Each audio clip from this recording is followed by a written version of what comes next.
నమస్తే cricket అభిమానులారా. IPL అంటేనే ఒక ఎమోషన్, ఒక పండుగ. కానీ బెంగళూరు చిన్నస్వామి స్టేడియంలో మ్యాచ్ అంటే అది ఒక యుద్ధం. ఏప్రిల్ 24 రాత్రి 7:30 గంటలకి ఆకాశం ఎర్రబడుతుంది. స్టేడియం మొత్తం ఆర్సీబీ నినాదాలతో హోరెత్తుతుంది. ఒకవైపు సొంత గడ్డపై గెలవాలన్న కసి, మరోవైపు నవాబుల నగరానికి చెందిన టైటాన్స్ ను మట్టికరిపించాలన్న పట్టుదల.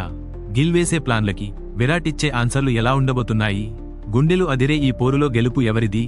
ముందుగా మన బోల్డ్ ఆర్మీ రాయల్ ఛాలెంజర్స్ బెంగళూరు గురించి మాట్లాడుకుందాం.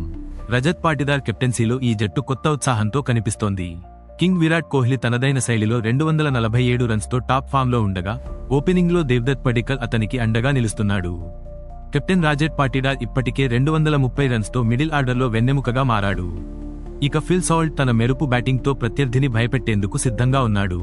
ఫినిషర్లుగా టిమ్ డేవిడ్, రొమారియో షెఫర్డ్ల హిట్టింగ్ పవర్పై భారీ అంచనాలు ఉన్నాయి.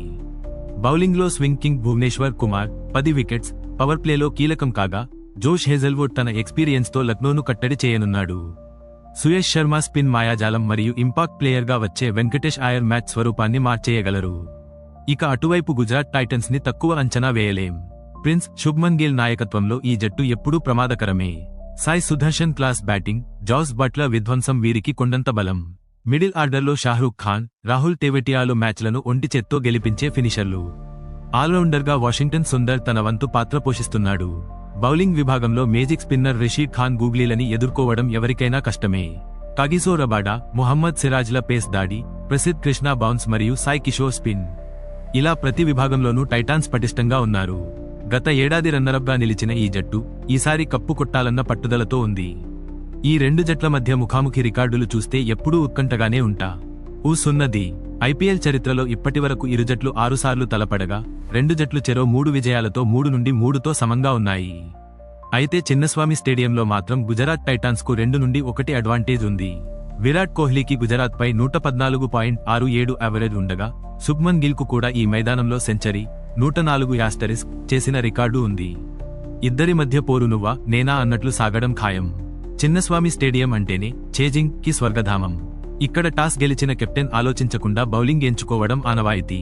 రాత్రివేళ మంచు ప్రభావం, డ్యూ ఫ్యాక్టర్ ఎక్కువగా ఉంటుంది కాబట్టి రెండోసారి బ్యాటింగ్ చేసే జట్టుకు బంతి బ్యాట్ మీదకు సులభంగా వస్తుంది.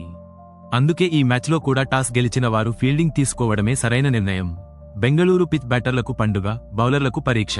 ఇక్కడి బౌండరీలు చాలా చిన్నవి కాబట్టి భారీ స్కోర్లు నమోదవుతాయి. ఈ సీజన్లో ఇప్పటికే ఇక్కడ జరిగిన మ్యాచుల్లో స్కోరు 190 నుండి 200 దాటుతోంది. ఫ్లాట్ డెక్ మీద పేసర్లు ఆరంభంలో స్వింగ్ రాబట్టగలిగితేనే వికెట్లు దక్కుతాయి, లేదంటే బౌండరీల వర్షం కురవడం గ్యారంటీ. ఏప్రిల్ 24న బెంగళూరు వాతావరణం క్రికెట్కు అనుకూలంగా ఉండబోతోంది. సాయంత్రం ఉష్ణోగ్రత సుమారు 28 డిగ్రీల సెల్సియస్ నుండి 32 డిగ్రీల సెల్సియస్ మధ్య ఉంటుంది. వర్షం పడే సూచనలు చాలా తక్కువగా ఉన్నాయి, కేవలం 10%. కాబట్టి అభిమానులకు పూర్తి 40 ఓవర్ల ఆటను ఆస్వాదించే అవకాశం దక్కుతుంది.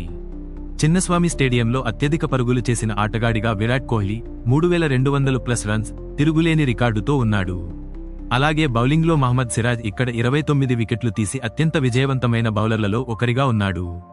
ఈ మ్యాచ్లో విరాట్ బ్యాటింగ్ మరియు రషీద్ ఖాన్ బౌలింగ్ మధ్య జరిగే పోరు మ్యాచ్ ఫలితాన్ని శాసిస్తుంది. ఈ మైదానంలో ఎన్నో మరపురాని మ్యాచులు జరిగాయి. 2013లో క్రిస్ గేల్ చేసిన 175 యాస్టరిస్క్ పరుగులు, 2024లో ఎస్ఆర్హెచ్ చేసిన 287 పరుగుల రికార్డు స్కోరు, ఇలా ఎన్నో ఉన్నాయి. 2023లో ఇదే మైదానంలో కోహ్లీ సెంచరీ చేస్తే, గిల్ తన సెంచరీతో సమాధానమిచ్చారు. ప్లేఆఫ్స్ రేసు నుండి తప్పుకునేలా చేసిన మ్యాచ్ అభిమానుల కళ్ల ముందు కదులుతూనే ఉంది. ధన్యవాదాలు. మరింత తాజా క్రీడా అప్డేట్స్ కోసం మా ఛానల్ను చూసి సబ్స్క్రైబ్ చేయండి.